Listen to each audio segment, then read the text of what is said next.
bienvenue et je suis bien contente d'être parmi vous parce que être parmi des gens qui défendent la cause animale, c'est toujours, que ce soit le soir, le dimanche, je suis toujours très heureuse d'être parmi des défenseurs et des défenseuses d'animaux. Donc, je suis bien contente d'être là.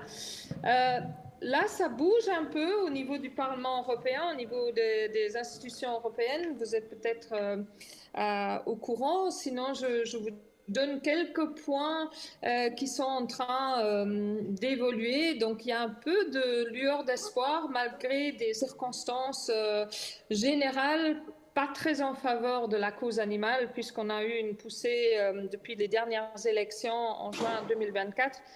Un peu vers la droite, donc comme partout en Europe, donc plus de conservateurs et partis d'extrême droite sont devenus plus nombreux aussi au Parlement européen, ce qui n'est pas prometteur pour la cause animale, même s'il y a parfois des voix isolées mais en faveur des animaux, mais qui n'ont pas de poids au sein de leur groupe politique. Donc, depuis décembre 2023, dans le cadre de la stratégie de la ferme à la fourchette, on attend en fait que 3 révisions législatives soient proposées par la Commission européenne. Une sur le transport des animaux, deuxième sur l'abattage, une troisième sur le labeling, l'étiquetage, et une quatrième sur les conditions d'élevage. Jusqu'à présent, 2 ans après, on n'a eu qu'une proposition sur laquelle d'ailleurs je suis co-rapportrice en ce qui concerne la protection des animaux sur les transports qui est sortie. Et là, les négociations sont très, très, très difficiles, tout simplement parce que ou pas tout simplement, parce que le co-rapporteur, en l'occurrence, et de EPP, donc c'est le parti conservateur au Parlement européen. Ça correspond, je suppose, au parti républicain en France. Et que M. Bouddha n'est vraiment pas défenseur de la cause animale, mais plutôt de multinationales, de la grosse industrie agricole. Il est de Roumanie, où l'agriculture intensive est de mise et qui font aussi beaucoup de transport d'animaux. Donc on est un peu diamétralement opposés en ce qui concerne nos valeurs et ce qu'on représente. Donc les négociations sont très difficiles. Et pour le moment, comme c'est eux qui ont la majorité au Parlement européen, ils ne manquent pas de me le faire savoir que de toute façon, avec mes idées de défenseuse des animaux et de meilleures conditions durant le transport pour les animaux, que je n'ai pas une majorité pour ça. À la limite, j'essaie, et c'est très frustrant pour moi en tant que co-rapportrice sur les transports des animaux, j'essaie de faire du damage control, comme on dit. Donc j'essaie d'éviter le pire, parce qu'avec M. Bouddha, le co-rapporteur en agri, moi je suis co-rapportrice en commission de transport, à la limite, il y a même un risque de backlash, donc d'avoir des règles qui sont moins bonnes que celles qu'on a en 2005, alors qu'on a eu une commission d'enquête où j'étais présidente, alors qu'on a eu un rapport très clair et des recommandations très claires basées sur la science qui demanderaient autre chose. Mais voilà, ça, M. Bouddha, alors qu'il a voté en faveur de ce rapport, en faveur des recommandations, il dit les choses ont changé depuis on a eu les élections et il ne veut plus se baser là-dessus. Voilà ce qui concerne les transports des animaux. Bon, je fais bonne mine au mauvais jeu afin au moins d'éviter le pire. Ça, c'est transport d'animaux. En ce qui concerne l'abattage, l'élevage, le labeling, nouvelles règles en ce qui concerne l'abattage ne sont pas sorties. Maintenant, il y a eu, donc il y a 2 semaines à peine, il y a eu une proposition, une stratégie sur le livestock, donc une stratégie sur l'élevage des animaux de la ferme. Et là, il y a un peu d'espoir, je dois dire, puisqu'il y a eu toute cette mouvance de End the Cage Age, donc de sortir les animaux de la cage. Il y a eu une pétition européenne qui a eu plus de 1,4 million de signatures. Et là, sous cette pression énorme de la société civile, sur le fait qu'on a eu cette pétition où longtemps il n'y a rien qui s'est passé, maintenant, dans le cadre de stratégie sur l'élevage, sur livestock strategy, il y a quand même au moins ce qui va sortir, et ce qui est clair, c'est qu'on va avoir une mesure pour sortir tout ce qui est poultry, donc les poulets, je trouve pas le mot en français maintenant, donc tout ce qui est les poules qui pondeuses, de les sortir de ces petites cages qui sont pas plus grandes qu'une feuille de DIN A4. Donc ça c'est bien, on avance au moins pour les poules pondeuses. Et ce qui va aussi être probablement visé, c'est l'interdiction de l'abattage de shreddering de ces poussins mâles. Donc ça, c'est aussi une avancée. De même pour... donc il y a un peu d'espoir de cette mouvance de end the cage, du moins pour les poules pondeuses. Mais bon, il y en a d'autres qui doivent encore attendre. On parle aussi que début de l'année prochaine, il y aura quelque chose pour les cochons féminins, je ne trouve pas les mots, mais vous voyez ce que je veux dire. Donc les cochons qui font des petits sont maintenus aussi dans des cages, mais il ne faut pas oublier tous les autres. Tous les autres, ce sont l'industrie intensive d'élevage, et je parle d'industrie d'élevage de lapins qui sont aussi maintenus dans ces cages. Il y a aussi les veaux qui sont maintenus, vous voyez bien ces bacs en plastique où ils sont aussi en cage. Donc, il ne faut pas oublier les autres, mais au moins quelque chose bouge en ce qui concerne la réglementation sur l'élevage, ce qui est bien. Une autre petite lueur d'espoir qui est très importante pour moi aussi, c'est qu'on a maintenant enfin aussi une roadmap pour sortir, donc une timeline pour sortir des tests sur animaux dans la recherche, dans tout ce qui est essais sur animaux, au moins aussi sur la pression vraiment de la société civile et de quelques députés. Il n'y en a pas des masses qui défendent la cause animale maintenant depuis les élections, encore moins.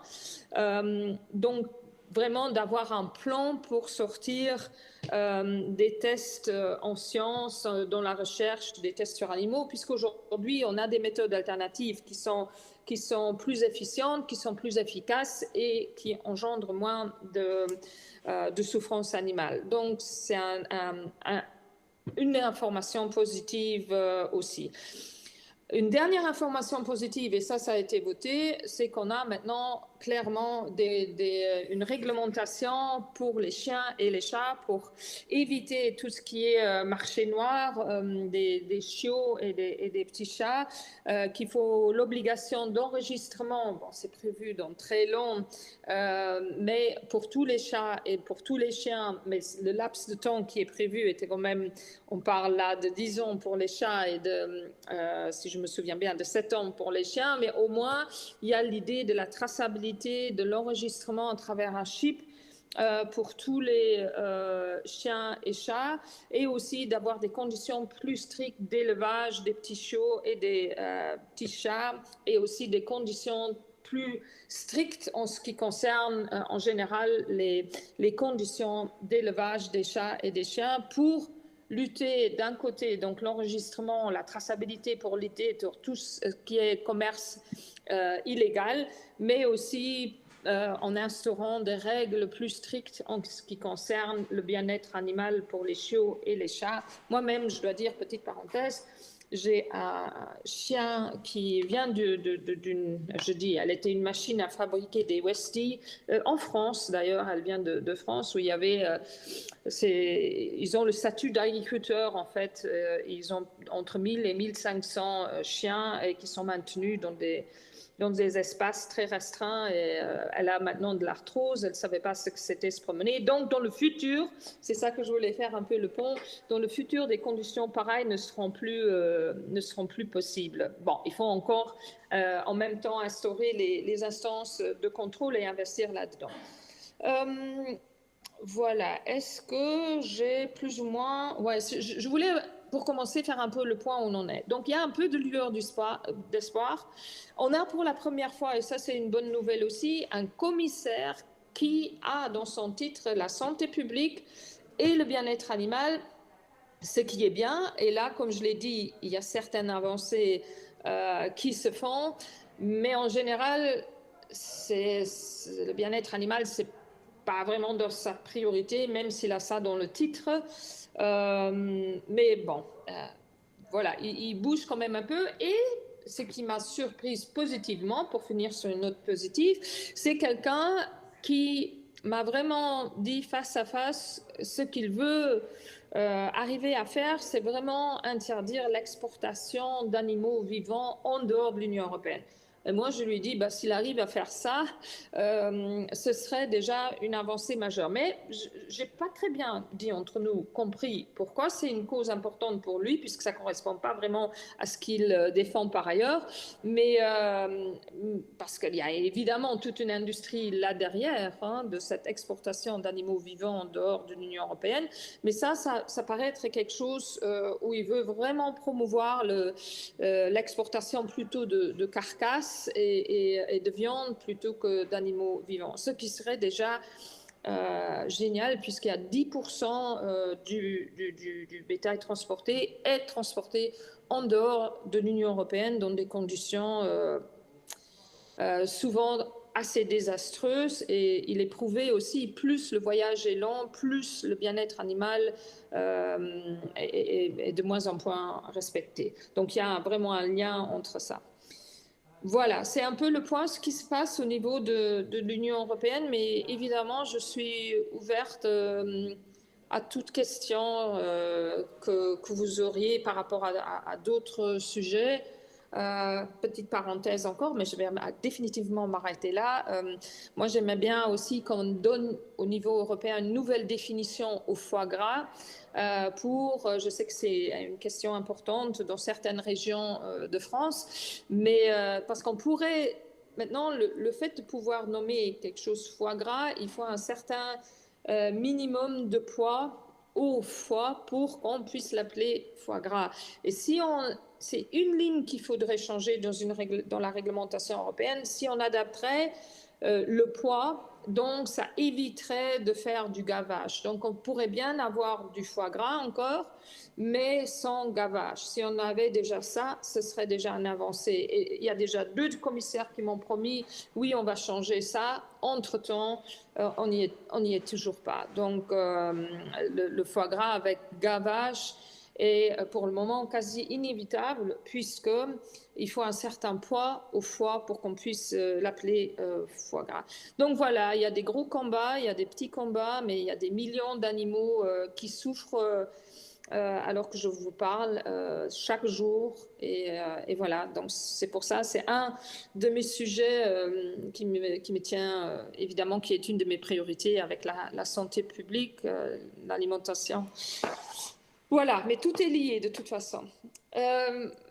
Même si je ne vous vois pas, évidemment, je suis ouverte aux questions, remarques et toute autre doléance que vous auriez.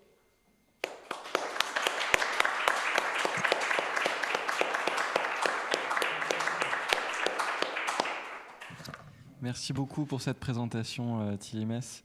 Est-ce qu'il y a des questions ? Sinon, moi j'en ai une première. C'est le mouvement animaliste met actuellement pas mal de ressources sur la question spécifiquement des poulets de chair et des poules pondeuses, étant donné qu'il s'agit d'animaux qui sont très nombreux et qui sont confrontés à des souffrances assez intenses par individu. Voilà avec une seule vache, on alimente beaucoup d'humains, mais avec un seul poulet, beaucoup moins, donc on en élève plus, pour le dire vite. Donc il y a déjà un certain nombre d'efforts qui sont déployés au niveau européen pour essayer d'avancer sur ces questions-là. De son côté, le mouvement animaliste a mis pas mal d'énergie à essayer de convaincre les entreprises d'avoir des critères plus exigeants, donc notamment au niveau de la grande distribution, de faire pression directement sur eux pour qu'ils arrêtent de s'approvisionner auprès des élevages qui ont les pires pratiques. Selon vous, qu'est-ce que le mouvement animaliste devrait faire ou au contraire éviter de faire sur cette question pour que les choses avancent le mieux possible au niveau européen ? Ouais, je réponds tout de suite ou vous voulez poser encore d'autres questions et Oui, on c'est peut comme faire vous voulez. question par question. Ouais, vous avez effectivement raison de parler des poulets de chair, des poulets pondeuses. Donc, parce que, oui, c'est des millions et des millions d'animaux qui souffrent et les poulets de chair, vous savez, tous les problèmes qu'ils ont, qui ne savent plus marcher, qui ont des infections aussi au niveau euh, allez, de leurs pattes, etc. Donc il y a une souffrance énorme. Et qu'est-ce que vous pouvez faire? Non, moi j'aurais envie de dire, il faut continuer la pression. Il faut continuer la pression en écrivant, en faisant au niveau européen, au niveau des députés européens, mais aussi au niveau national. Parce qu'on fait toujours comme si les ministres et les députés nationaux, comme s'ils n'avaient rien à voir avec les règles qui sont prises au niveau européen. Non, ils sont présents dès le départ. Ils ont toute leur représentation qui travaillent sur les textes en même temps que le Parlement européen. Donc, il faut juste petite parenthèse, donc il y a la Commission qui fait une proposition de texte et alors le Parlement européen, aussi bien au niveau des services des ministères nationaux qui sont représentés à Bruxelles, travaillent sur les textes. Et puis il y a les fameux conseils des ministres où souvent on ne sait pas toujours ce que les ministres nationaux défendent. Donc c'est vraiment mettre la pression aussi au niveau national des ministres. Qu'est-ce qu'ils défendent dans ces conseils, par exemple, qui ont lieu quand il y a les grands conseils des ministres de l'Agriculture? Qu'est-ce qu'ils défendent? Donc, demander aussi accountability, allez, qu'ils doivent justifier leur position de ce qu'ils défendent au niveau des conseils et mettre la pression pour que ces textes du bien-être en général des animaux et plus particulièrement des poulets soient plus ambitieux. Bon, maintenant, si on parle, si on a une livestock strategy, donc une stratégie sur l'élevage qui vient de sortir et qui n'est pas si mal que ça, je dois dire honnêtement. Maintenant, c'est le moment de faire de la pression et de demander très concrètement, surtout par rapport aux poulets, des poules pondeuses, etc., d'avoir des meilleures conditions d'élevage et d'avoir vraiment une réglementation qui soit plus claire et aussi des conséquences très nettes si on ne respecte pas ces conditions dans le futur. Donc c'est vraiment le moment maintenant de faire pression au niveau national, au niveau européen et de venir avec des revendications très claires et adressez-vous directement aussi aux députés européens pour rendre attentifs à la situation de ces animaux. Parce qu'on a, au niveau du Parlement européen, je ne l'ai pas dit, on a un intergroupe du bien-être animal et de la faune sauvage. Et il y a beaucoup de députés qui sont dans cet intergroupe. Donc un intergroupe, c'est en fait un groupe de différents députés, mais un intergroupe qui est vraiment reconnu au niveau du Parlement, qui reçoit alors de l'interprétation, etc., des salles. Et donc il y a des députés des différents pays et des différentes orientations politiques. Au moins, ceux-là, il faut les viser très directement parce que souvent, ils sont dans cet intergroupe aussi parce que ça fait bien d'être dans l'intergroupe bien-être animal, mais qu'ils soient alors cohérents aussi par rapport à leur vote et par rapport à ce qu'ils soutiennent au niveau de leur parti politique. Par exemple, M. Bouddha, avec qui je travaille sur le transport des animaux, est aussi dans cet intergroupe du bien-être animal, ce que moi je trouve quand même un peu, allez, une provocation à la limite. Hein. Donc oui, faire appel aux politiciens, mettre de la pression, fournir des images, etc. Donc de la situation et de la souffrance de tous ces poulets de chair et des poules pondeuses, etc. Ok, merci pour votre réponse. Est-ce qu'il y a d'autres questions ?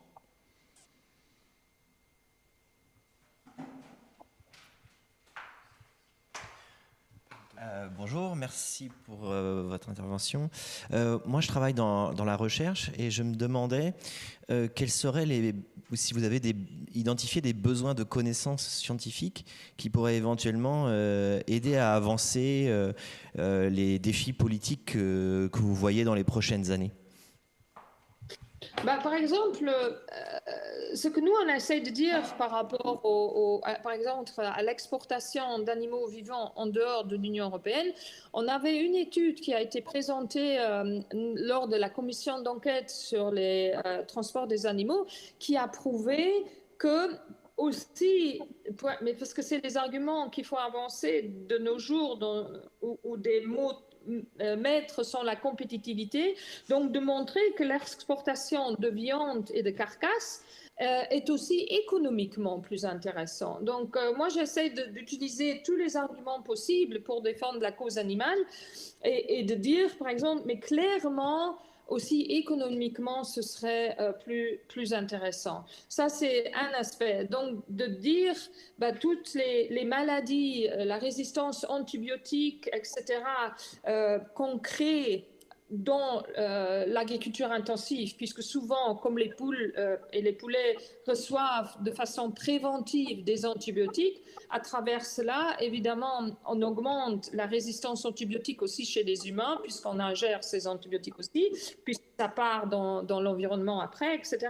Donc, de montrer que la souffrance animale, pas seulement que c'est une question éthique, évidemment, et de souffrance d'être qui éprouve des peurs de la souffrance, etc. Mais c'est aussi une question économique que ça engendre. C'est vraiment une question de santé publique, puisque je défends beaucoup aussi le concept de One Health. Et toute recherche qui va dans le sens de prouver qu'il faut réfléchir dans une idée de One Health, donc que tout est lié, que la façon dont on traite les animaux, l'environnement a aussi un effet direct sur la santé humaine, a aussi un effet direct sur l'environnement, sur des coûts, sur l'économie. Donc de montrer qu'il y a des liens entre tout ça, ça peut faire bouger des gens pour qui le bien-être animal n'est pas prioritaire, mais qu'on peut faire bouger à travers d'autres arguments en invoquant les coûts de la maltraitance animale aussi sur la santé humaine, sur le risque de zoonose, etc. Parce qu'à travers tous ces transports d'animaux, évidemment, ça serait quelque chose d'autre qui serait intéressant de prouver dans la recherche. C'est dans quel point, en général, le transport des animaux à travers toute l'Union européenne et en dehors, ça ne renforce pas les zoonoses, que ça renforce aussi la résistance aux antibiotiques, etc., etc. Donc, de créer des liens. Et un autre domaine qui, moi, me passionne évidemment aussi, c'est de montrer que on les appelle les NAMS, donc les New Approaches Methodology dans la recherche, qu'il est beaucoup plus efficient de recourir à des tests alternatifs sans animaux pour faire avancer la science, pour faire avancer la recherche, puisqu'on n'est pas des rats, je dis toujours de façon un peu plus simpliste, mais c'est bien vrai, on n'est pas des rats de 80 ou de 60 kilos. Donc, même la transférabilité des tests sur animaux, sur les êtres humains, est souvent défaillante. Donc, de prouver cela aussi qu'il est difficile.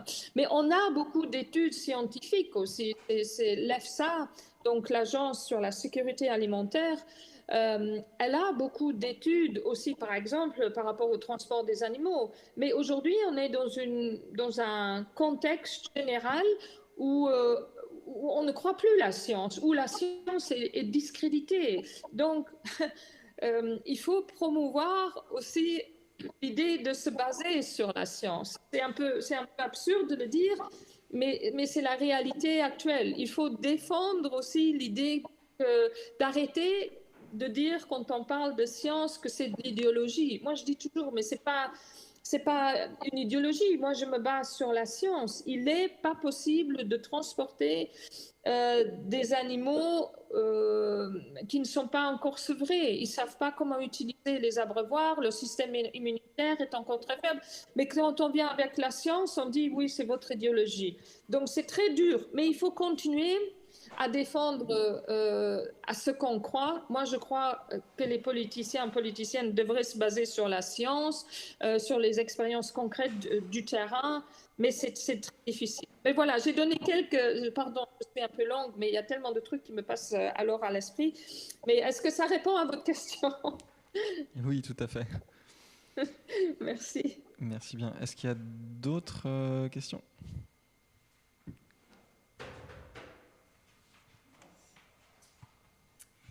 Oui, bonjour, et puis merci pour votre présentation et pour votre engagement pour les animaux. Ça fait plaisir de savoir que les animaux sont bien représentés à Bruxelles. Il y a, bon, en termes de la consommation des Européens, il me semble qu'une grande partie des animaux d'élevage qu'on va avoir tendance à consommer sont des animaux aquatiques, donc des poissons, des crevettes, qui peuvent soit être élevés en France, soit importés en grande partie, en particulier pour les crustacés. Je me demandais, je sais que par exemple dans les différentes itérations pour la révision de la législation bien-être animal, il y avait eu l'inclusion de normes sur l'abattage des poissons et tout ça, mais qu'ensuite on avait rétropédalé. Enfin voilà, et donc je me demandais, vous de votre point de vue, quelle est l'ouverture à Bruxelles pour légiférer concernant les normes d'élevage et d'abattage en Europe, mais aussi les normes à l'importation pour les animaux aquatiques. Ouais, bah, les poissons et tout ce qui est animaux aquatiques, on avance nous, au niveau des transports déjà, nous on exige très clairement des standards, mais vraiment minimaux, hein, que l'eau soit propre, etc. Donc, mais c'est très, qu'il y a un taux d'oxygène suffisant, etc. Donc, mais c'est hyper difficile. Hein. Tout ce qui est poissons, etc., animaux aquatiques, l'abattage, c'est... Et la lobby qui est derrière cela, elle est très forte aussi. Donc, tout ce qui est la grande industrie de la pêche industrielle, etc. Je ne parle pas des petits pêcheurs, là. Hein. La pêche industrielle, tous ceux qui font vraiment... qui maltraitent aussi l'océan à travers la façon, je ne trouve pas maintenant, mais de la pêche profonde, où ils détruisent vraiment des parties substantielles des océans et de la biodiversité. Donc c'est une catastrophe. Hein. Mais défendre la cause des poissons, c'est encore plus dur, ou en général des animaux aquatiques. Il y a des initiatives aussi pour lutter contre, je parle là d'initiatives de quelques députés ensemble avec des ONG pour lutter aussi contre les fermes maintenant qui veulent instaurer sur les octopus. Comment vous appelez les octopus en français? Pardon? Les pieuvres. Les pieuvres, exactement. Donc, il faut rendre attentif aussi là la situation et faire de la pression. Mais pour le moment, désolée d'être un peu... c'est très difficile de repenser les animaux aquatiques au niveau de la législation européenne. Bien sûr, on pousse pour, on fait étant... toujours dans l'intergroupe très actif et présidente honoraire, je continue à me battre beaucoup pour qu'on repense tout ce qu'on inflige aux animaux aquatiques. On a une commission qui traite, on a une commission spécifique sur tout ce qui est animaux, pas animaux, mais tout ce qui est les océans, etc. Mais faire avancer la cause animale dans le contexte de la pêche, c'est hyper dur. Mais bon, on n'y aura pas un autre, je pense aussi à des situations très dur à supporter, où j'essaie toujours d'aller sur les lieux, mais c'est un peu compliqué point de vue organisation, mais j'espère y arriver cette année, peut-être en septembre, ou en octobre, d'aller sur les Faroe Islands. C'est un autre scandale, donc cette tradition de tuer des baleines et des dauphins, mais massivement. Mais bon, ça c'est isolé et c'est très peu, c'est plus symbolique qu'autre chose, mais non, au moins il faut lutter contre aussi. Donc pour le moment, j'essaie de réfléchir un peu à haute voix. Est-ce qu'il y a quelque chose en vue, point de vue de plus de protection de tout ce qui est abattage des poissons, pêche intensive. Il y a des voix, notamment de notre groupe dans cette commission pêche, mais pour lutter pour ces standards, mais c'est très, très, très dur. Donc, pas vraiment de nouvelles prometteuses pour le moment là-dessus. Et si jamais il y en a, je vais pas me noter de vous contacter. S'il y a peut-être comme je ne suis pas dans la commission pêche, mais s'il y a quelque chose que j'aurais peut-être oublié là, d'évoquer, mais a priori, je ne vois pas vraiment de grande mouvance pour garantir ce que vous revendiquez à très juste titre. Merci. Oui, il y a une autre question par ici.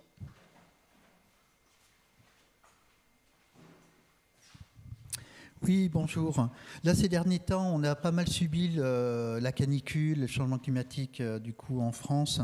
Je me dis pour les années à venir, ça vaudrait sans doute le coup de faire des études pays par pays ou au niveau de la communauté européenne et visant à chiffrer et aussi à établir les modalités d'une transition vers une Europe sans élevage ou avec un élevage bien diminué. Je me dis que ce n'est pas impossible que dans les années qui viennent, on ait un rapport de force qui s'inverse ou en tout cas qui se modifie sur la question de l'élevage du fait du réchauffement climatique qui a l'air de s'emballer et le sentiment que c'est peut-être le moment de produire des études comme ça qui pourraient servir d'assises à des propositions ambitieuses, même si évidemment aujourd'hui là on voit bien que tout est bloqué et extrêmement difficile.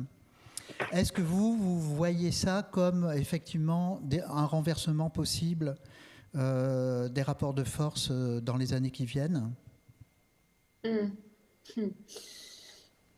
Oui, pour les canicules qu'on a connues, les températures qu'on a eues là, évidemment, nous, on n'arrête pas alors d'utiliser ces moments qui sont pour beaucoup de gens, mais pour beaucoup d'animaux aussi vraiment d'une énorme souffrance, tous ces canicules, et que c'est vraiment un problème de nouveau, ces canicules aussi de santé publique, d'utiliser cela pour rappeler qu'il y a des solutions qui sont là. On sait très bien que si on veut atteindre nos objectifs climatiques ou si on veut encore être un peu dans les parages de nos objectifs climatiques, il faut une transition dans notre façon de s'alimenter. Il faut arrêter de consommer autant de viande, de protéines à base d'animaux, mais qu'il faut switcher, qu'il faut aller vers une nutrition qui se base sur plus sur des protéines végétales. Et c'est pas, je dis toujours, c'est pas l'écolo ou la défenseur des animaux qui dit ça, c'est la science qui dit ça. Mais si on ne met pas un cadre au niveau européen très clair qui pousse à cela, ben voilà, rien ne changera. Maintenant, et je ne l'ai pas évoqué, donc c'est bien de l'évoquer, il y aura vraiment aussi une stratégie sur les protéines, où l'idée de passer à plus de protéines végétales est énoncée, mais aussi, pas seulement pour l'alimentation, mais eux, ils ont surtout en tête plus d'autonomie en ce qui concerne le feed, donc la nourriture pour le bétail, puisqu'ils sont notamment nourris à travers du soja importé d'Amérique latine, etc.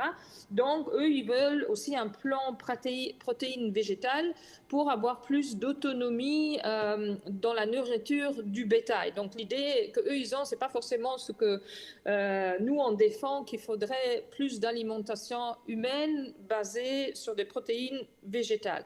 Oui, on peut rendre attentif à ça et l'élevage intensif contribue massivement à la pollution et au réchauffement climatique, tout le monde le sait, c'est des faits scientifiques, mais dès qu'on dit qu'il faut réduire l'élevage, c'est énorme le scandale qu'on soulève à travers ça, parce qu'il y a des gens qui disent oui, de toute façon 7 mètres, en l'occurrence moi et quelques autres, eux, la seule chose qu'ils veulent, c'est comme ça qu'on m'attaque aussi souvent en tant que co-rapportrice des transports sur animaux.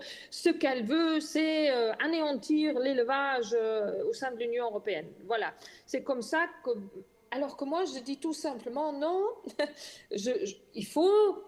Moi, je rêve évidemment d'un monde où on arrêterait de manger les animaux, mais voilà, je suis quand même réaliste et je préfère avoir des avancées concrètes, step by step, parce que si on est mis dans le coin, elle veut anéantir l'élevage au sein de l'Union européenne, je ne pourrai plus rien faire. On m'invitera même plus sur les tables de négociation, même si au fond de moi, je voudrais bien un monde, un jour, où on ne mange plus des animaux. Mais bon, ça c'est une autre histoire. Déjà, si on arriverait à réduire la consommation de viande et avoir plus de protéines végétales, je serais bien contente. Donc j'ai un peu d'espoir par rapport à cette stratégie pour développer plus de protéines végétales, si déjà on arriverait à faire ça et à réduire légèrement et à diversifier l'agriculture et à soutenir une agriculture et les agriculteurs dans leur diversification et de pas parce que là, on était parti pendant des décennies sur la haute spécialisation. Et pour beaucoup d'agriculteurs, évidemment, je comprends aussi leur peur. Si on a investi des millions dans l'élevage intensif, et moi, je viens leur dire, moi, je voudrais que vous fassiez plus de protéines végétales, ça leur fait peur. Donc, il faut vraiment une aide spécifique aussi aux agriculteurs pour faire cette transition. Mais je rêve un peu à haute voix, même si tout le monde et tous les scientifiques savent, c'est qu'à travers la transition aussi de notre façon de s'alimenter qu'on arrivera à lutter contre le réchauffement climatique. Oui, il faut saisir la canicule pour mettre de la pression. Et on ne le fera pas tout seul. C'est ça mon appel que je fais aussi, que je me permets de vous faire. Les quelques politiciens qui défendent clairement cela, donc la réduction de l'élevage, etc., il faut massivement que les ONG poussent, aillent dans les rues, écrivent à leurs politiciens pour soutenir cette cause-là. Parce que sinon, ces quelques députés européens, et on n'y arrivera pas. Parce que tous...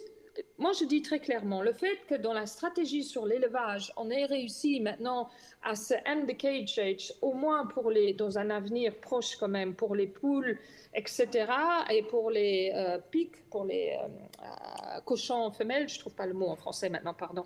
Oui, c'est un peu grâce aux députés, mais c'est surtout grâce à la pression énorme qui est venue du terrain. Des manifestations avec des name and shame, où il y avait le portrait des commissaires devant la commission, près du Parlement européen.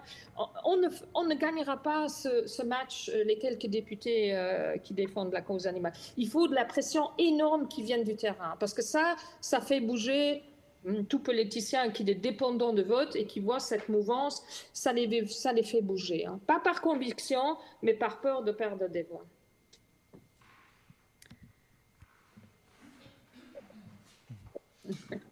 Merci pour cette réponse. On a encore une question par ici. Merci beaucoup pour la présentation et pour les informations. C'est très précieux, je trouve. Moi, je me posais une question sur les rapports de force et sur la situation dans laquelle vous êtes dans le groupe, enfin dans l'intergroupe justement. Quels sont en fait comment est formé ce groupe et de qui il est constitué, et aussi peut-être d'un point de vue plus extérieur, je me doute que au Parlement européen, il y a un fort enjeu de lobbying. À quel point ça influence aussi cet intergroupe, quelle influence des lobbies sont sur cet intergroupe, quelles sont les interactions des lobbies avec les autres parlementaires dans cet intergroupe. Bon, il faut savoir, il y a 2 intergroupes depuis cette législature, de cette période législative. Il y a l'intergroupe bien-être animal et protection de la faune sauvage, qui vraiment, les députés actifs sont vraiment des défenseurs des animaux, hein, mais il n'y en a pas beaucoup, hein, je dis peut-être une dizaine, hein, donc pas sur 720. Hein. Mais il y a beaucoup plus de membres. Je pense que l'intergroupe, il compte quand même le bien-être animal et protection de la aux environs de 100 membres. Parmi ces 100, il y en a une dizaine qui sont actifs et il y en a beaucoup qui sont dans cet intergroupe parce que ça fait très bien quand ils font à leur campagne qu'ils puissent mettre membres ou même vice-président ou quoi. Je ne sais pas combien de vice-présidents il y a, mais on doit être 7 ou 8 à être vice-président. Donc, de pouvoir mettre cela. Mais il n'y en a qu'une dizaine qui sont vraiment actifs pour la cause animale. Voilà la réalité dans cet intergroupe. Dans l'autre intergroupe, parce qu'il y a aussi un intergroupe livestock, un intergroupe élevage. Et là, on ne peut même plus dire qu'ils sont influencés par des lobbyistes, mais ils sont dans cet intergroupe. Hein. Par exemple, le secrétariat, etc., ce sont des liens directs ou la présence directe de Copa-Cogeca, donc des grands défenseurs de l'Union qui défend vraiment l'industrie intensive agricole. Donc, on peut vraiment parler d'infiltration du lobbyisme dans cet intergroupe, que ce soit aussi la dernière fois, ils avaient organisé un événement, l'organisation était dans la main de Copa-Cogeca et des chasseurs, quoi. Juste pour vous dire, pour moi, c'est comment, parce qu'il faut savoir, alors vous avez droit à une salle, vous avez droit à une interprétation, etc. Donc, c'est vraiment des lobbyistes qui défendent des intérêts très clairs qui sont...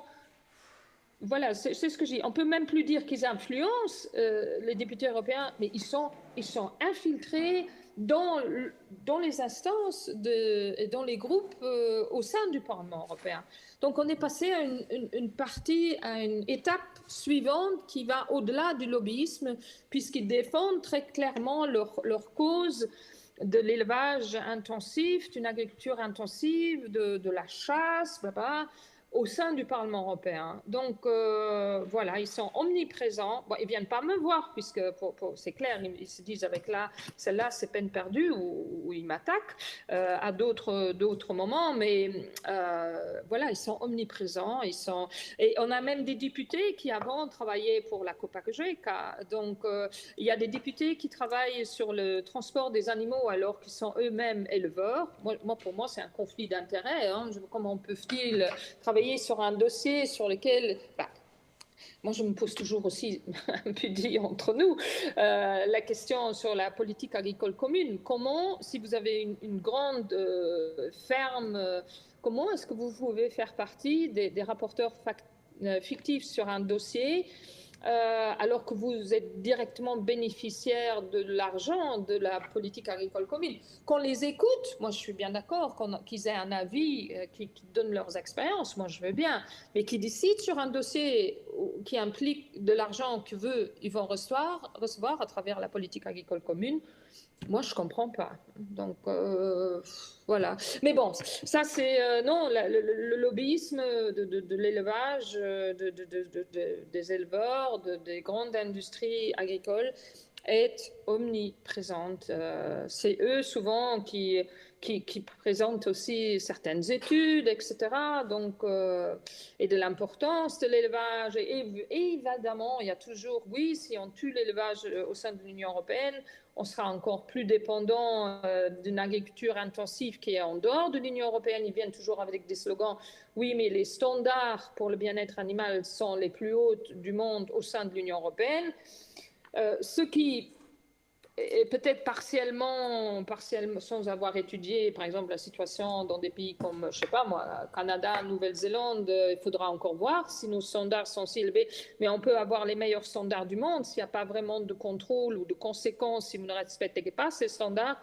Et puis, il y a quand même une souffrance, même bon, je n'ai pas besoin de vous le dire, vous le savez très bien. Qu'est-ce qu'on fait avec des standards élevés si dans le terrain, la réalité est tout autre? Mais bon, donc oui, malheureusement, je dois vous dire que ce lobbyisme est omniprésent, qu'il ne s'agit plus d'influence, mais qu'il s'agit vraiment d'une infiltration.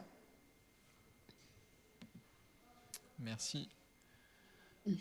Peut-être pour approfondir sur la question des protéines végétales, le mouvement animaliste travaille aussi à promouvoir activement, de façon positive, la filière protéines végétales. Il y avait même eu, lors du plan de relance post-Covid en France, un budget alloué spécifiquement au développement de la filière. Alors, ce n'était pas un budget énorme, mais c'était quand même une ligne qui avait été pensée à ce moment-là. Quel est l'état du rapport de force sur le sujet au niveau européen? J'ai l'impression qu'on revient de loin, particulièrement avec les tentatives de faire interdire les appellations du type steak végétal, burger vegan, etc. Ouais. Qu'est-ce que vous pensez de l'état de ce rapport de force? Et deuxième question un peu liée, mais quand vous suggérez que les ONG devraient mettre la pression, notamment vous citez les manifestations de rue, est-ce que vous pensez en particulier à des points ou des moments stratégiques pour mener de telles actions de rue? Est-ce qu'il vaut mieux les faire devant la Commission, devant le Parlement européen, à certaines périodes? D'abord, la première question sur les protéines végétales. Comme je l'ai dit, il y aura vraiment un plan pour promouvoir la protéine produite au sein de l'Union européenne, donc notamment des protéines, de pousser plus vers la production de protéines végétales au sein de l'Union européenne, mais il faut faire gaffe justement que ce ne soit pas seulement orienté vers l'alimentation, la nourriture du bétail. Mais il y a quand même la possibilité à ce moment-là de faire de la pression justement pour dire qu'en général, il faudra que les êtres humains ingèrent plus ou mangent davantage de protéines végétales. Le rapport de force, oui, vous l'avez vu à travers IMAR, donc cette députée européenne qui n'avait pas d'autre idée que dans une directive en fait qui était là pour donner plus de pouvoir aux agriculteurs sur la détermination, par exemple, des prix de leurs produits, donc d'avoir des meilleurs contrats en fait pour les agriculteurs et les agricultrices. Qu'est-ce qu'elle a fait? Elle a pris un truc très isolé dans ce dossier qui est l'appellation d'interdire certaines appellations végétales. Donc, on a réussi à maintenir le burger végétal. C'est toujours... il y a mon chien qui... les deux chiens qui se disputent un peu. Pardon. Donc, on a su sauver certaines appellations, mais la grande liste d'interdictions, évidemment, c'est steak végétarien, etc. Ce sera plus possible dans l'avenir. Ce qui est une grosse, évidemment, connerie et c'est très populiste, quoi. En fait, elle a pour affaiblir les contrats avec les agriculteurs, ce qui nuit aux agriculteurs. Elle s'est focusée sur ce détail pour faire parler d'elle, ce qu'elle a réussi. Donc, la stratégie qu'elle avait a réussi, mais il y a un tas de dénominations qui seront interdites, ce qui nuit évidemment à la promotion de produits végétaux, oui, malheureusement, ce qui va engendrer des coûts énormes aussi à ces industries, puisque il faudra changer les emballages, le design, etc. pour changer tout ça maintenant. Donc bravo ce qu'elle a fait, entre guillemets, bravo. Et il y a certaines personnes qui sont plus attirées par les produits végétaux. S'il y a par exemple écrit vegetal chicken, donc poulet végétal, oui, ils seront tentés, je vais quand même goûter. Maintenant, ce sera plus possible. Donc, du coup, oui, ça nuit aussi à tous la promotion de produits végétaux. Donc, le rapport de force, moi j'ai du mal. Je suis tellement en colère contre cette députée que j'ai du mal à me contenir. Bon, ça m'arrive souvent que j'aurais envie de taper parfois la tête contre le mur ou de lui dire mais quel intérêt ou par qui êtes-vous payé pour promouvoir des conneries pareilles où une grande majorité de la population européenne s'est aussi insurgée. Est-ce que vous n'avez rien d'autre à discuter sur des dénominations de steak végétal ou pas? Et puis ça prend les consommateurs, les consommatrices pour des cons, puisque son discours était ouais, ça induit en erreur les consommateurs. Comment je pense que les gens savent très bien ce qu'est un steak végétal, qu'il n'y a pas de la viande d'animaux là-dedans. Mais bon, donc le rapport de force est très dur et tout ça pour protéger l'industrie de l'élevage. Hein. C'est très clair, c'est ça qu'il y a derrière. Donc le rapport de force est dur.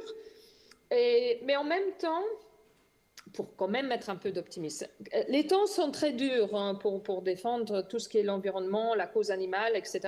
Et en même temps, je sens quand même plus que jamais de la solidarité de la société civile, des gens qui s'engagent pour la cause animale et les politiciens qui défendent ça. Moi, j'ai des réactions des gens dans la rue qui disent mais qu'est-ce qu'on est content que vous soyez là, mais où est-ce qu'on va continuer à vous battre? Donc, on est moins nombreux, mais je trouve que le réseau qu'on se crée, les alliances qu'on se crée avec les gens qui, j'allais dire, qui sont de notre côté, qui défendent une Europe progressive, qui se base sur la science et sur la science qui prouve la souffrance animale, etc. Donc, pour une Europe plus juste, plus humaine, plus juste surtout, qui a plus de solidarité, qui a plus de... Et ça fait quand même du bien. Donc, pour moi, c'est une phase où il faut beaucoup se battre, oui. Donc, le rapport de force, c'est très dur. Mais moi, je suis convaincue qu'avec le temps, on y arrivera. Pour le dire de façon un peu brève et peut-être un peu naïve. L'action des rues, mais moi, j'aimerais bien qu'on ait une approche coordonnée, qu'effectivement, il y a le Eurogroupe, Animal Welfare Eurogroup, donc ceux qui font aussi le secrétariat de notre intergroupe bien-être animal, où vous êtes probablement membre aussi, donc qui couvre vraiment, qui est une association, une umbrella association, comment on appelle ça, qui couvre beaucoup d'autres associations, et on peut toujours leur demander avis, donc Eurogroup for Animals, quel est le moment le plus opportun pour agir ensemble, pour se mettre dans la rue, pour être nombreux, pour être visible, parce qu'il y aura des moments clés, effectivement, pour se manifester et pour écrire aux politiciens et pour devenir to become loud, pour élever sa voix et montrer sa colère. Oui, il y aura des moments cruciaux et il faut une approche coordonnée. C'est pour ça que je fais appel à ce qu'on le fasse à travers le Eurogroup. Merci beaucoup pour cette réponse. Il n'y a plus de questions ? Bon, on arrive à la fin du temps de toute façon. C'était vraiment super intéressant tout ce que vous nous avez expliqué. Merci beaucoup de nous avoir accordé du temps un dimanche matin. Mais avec plaisir. Pour les défenseurs d'animaux, toujours. Merci à vous d'être